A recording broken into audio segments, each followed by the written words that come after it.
कौन बनेगा नेता। नगर निगम के चुनाव पास आने वाले थे। पूरे कानपुर शहर में टिकट को लेकर मारामारी शुरू थी, लेकिन सबसे ज्यादा चर्चा में वार्ड नंबर 40 की सीट थी। वो इसलिए क्योंकि इस बार वहां की सीट महिला के लिए आरक्षित थी। अब सवाल ये था कि चुनाव लड़ेगा कौन। इससे पहले ठाकुर साहब वहां से पार्षद थे और इस बार उन्होंने अपनी पत्नी सीमा ठाकुर को टिकट दिलवाई और ठाकुर साहब की शान के कारण सीमा जी ने 20,000 वोटों से चुनाव जीत लिया। अरे बधाई हो सीमा भाभी, अब तो आप वार्ड की पार्षद बन गई हैं।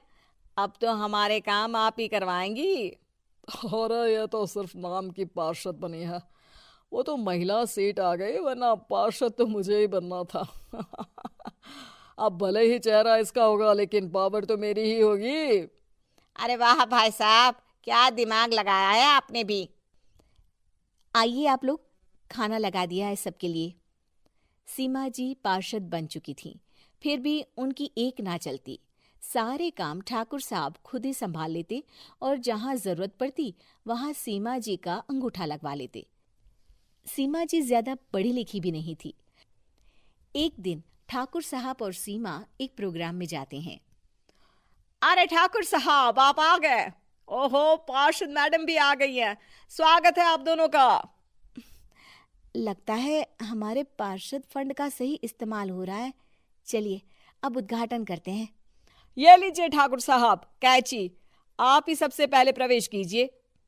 सब लोग आगे निकल जाते हैं और सीमा जी पार्षद होने के बावजूद भी पीछे खड़ी रह जाती हैं।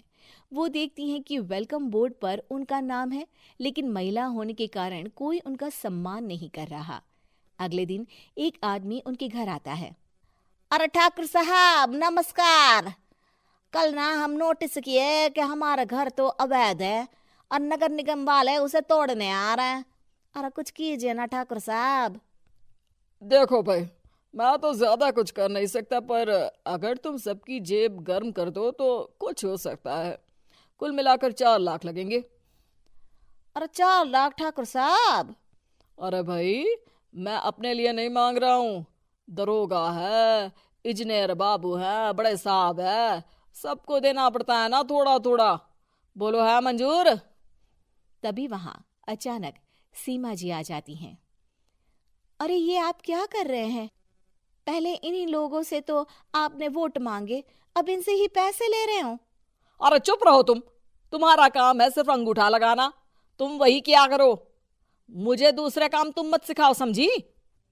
और तुम ना जाओ, अब पैसे लेकर आओ, वरना जेसीबी किसी भी वक्त आती होगी। सब कुछ ऐसे ही चलते रहता है। एक दिन सीमा जी और ठाकुर साहब को एक लोकल मीटिंग में बुलाया जाता है।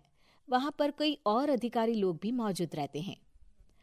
अब मैं चाहूंगा कि ठाकुर साहब हमारे बीच 2 शब्द कहें। मेरे प्यारे भाइयों और बहनों, आज मेरा सौभाग्य है कि मैं आप सबकी सेवा दिन रात कर पा रहा हूं। आपने मेरी पत्नी को भारी मतों से जिताया है, इसलिए मैं आप सभी का शुक्रगुजार हूं। मैं आप सबसे वादा करता हूं कि हमेशा की तरह हमारे वार्ड में किसी को कोई तकलीफ नहीं आने दूंगा। सभी लोग तालियां बजाने लगते हैं। अब मैं माननीय पार्षद मैडम को स्टेज पे बुलाना चाहूंगा। अपने नाम को बुलाया सुनकर सीमा जी एकदम चौंक जाती है। उन्हें बिल्कुल उम्मीद नहीं थी कि इतनी बड़ी जगह उन्हें मंच पर बुलाया जाएगा। जैसे तैसे वो मंच पर चढ़ती हैं। ऊपर जाते ही सीमा जी को सारी पुरानी बातें याद आ जाती हैं कि किस तरह उनके पति उन्हें कभी भी आगे बढ़ने नहीं देते और उनके नाम से गलत काम करते हैं। वो बोलने लगती हैं। मैं आपके वार्ड की पार्षद सीमा हूं। आप में से बहुत कम लोग ही मुझे जानते होंगे, क्योंकि इससे पहले मुझे कभी ऐसा मौका ही नहीं मिला। सारे मौके मेरे पार्षद पति यानी आपके ठाकुर साहब ही लेते रहे, लेकिन आज ये मौका मुझे मिला है तो मैं इसे ऐसे ही नहीं जाने दूंगी। मैं आपको ये बताना चाहती हूँ कि आपके ठाकुर साहब मेरे नाम की आड़ में गैर कानूनी काम करते हैं, जिस पर अंगूठों के निशान मेरे होते थे। इसीलिए मैं अपनी गलती मानती हूँ और आज अपने पद से इस्तीफा देती हूँ, ताकि आगे से कोई गलत काम ना हो पाए। अब फैसला आप सबके हाथ में है कि आप हमें क्या सजा देना चाहते हैं। सीमा जी की बातें सुनकर ठाकुर साहब के चेहरे का रंग उड़ जाता है और वो शर्म से मुंह नीचा करके वहां से चले जाते हैं और पद से इस्तीफा देकर ही सही सीमा जी अपने आप में आत्मविश्वास महसूस करती हैं।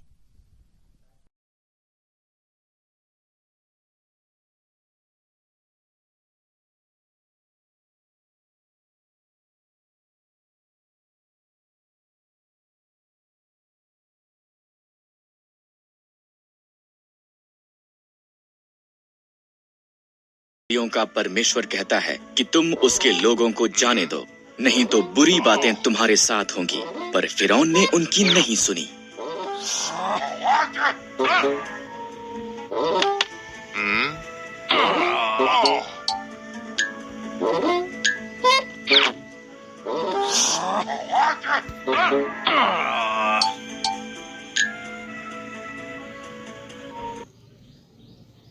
इसलिए परमेश्वर ने मिस्र में पानी को लहू में बदल दिया, कोई भी इसे पी न सका। तब उसने मिस्रियों के घरों को मेंढकों से भर दिया, हर तरफ मेंढक थे, फिर भी फिरौन ने उनकी नहीं सुनी।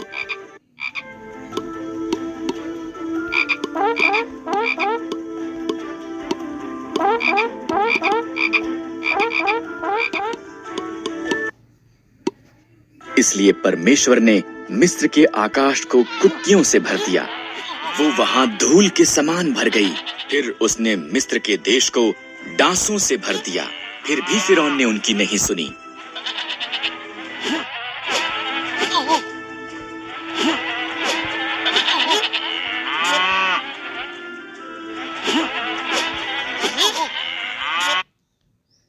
इसलिए परमेश्वर ने मिस्र के जानवरों को मार दिया, घोड़े, गधे, ऊंट, भेड़ें और बकरियां सब मर गए। फिर उसने मिस्री लोगों को फोड़े से पीड़ित किया, फिर भी फिरौन ने उनकी नहीं सुनी। परमेश्वर ने मिस्र की फसल का नाश करने के लिए ओलों की वर्षा भेजी, उनकी जौ और सन्न की फसल नष्ट हो गई। तब उसने बचे हुए फल को खाने के लिए टिड्डियां भेजी, फिर भी फिरौन ने उनकी नहीं सुनी।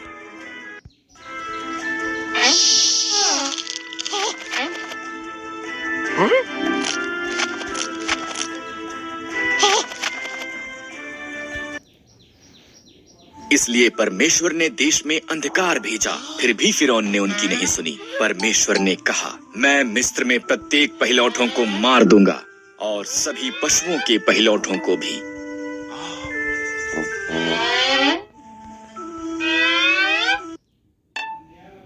मेरे लोग एक मेमने को मारें, उसे खाएं और उसके लहू को उनके द्वार की चौखट पर लगाएं।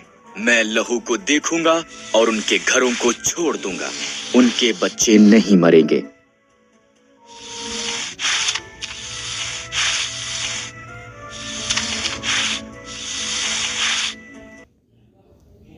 तुम इसे फसह कहोगे और सदा उसे याद रखोगे। इस्राएलियों ने परमेश्वर की आज्ञा मानी, पर मिस्रियों के पहिलौठे मर गए, यहाँ तक कि फिरौन का पुत्र भी। अंत में फिरौन ने सुनी और उसने इस्राएलियों को जाने दिया।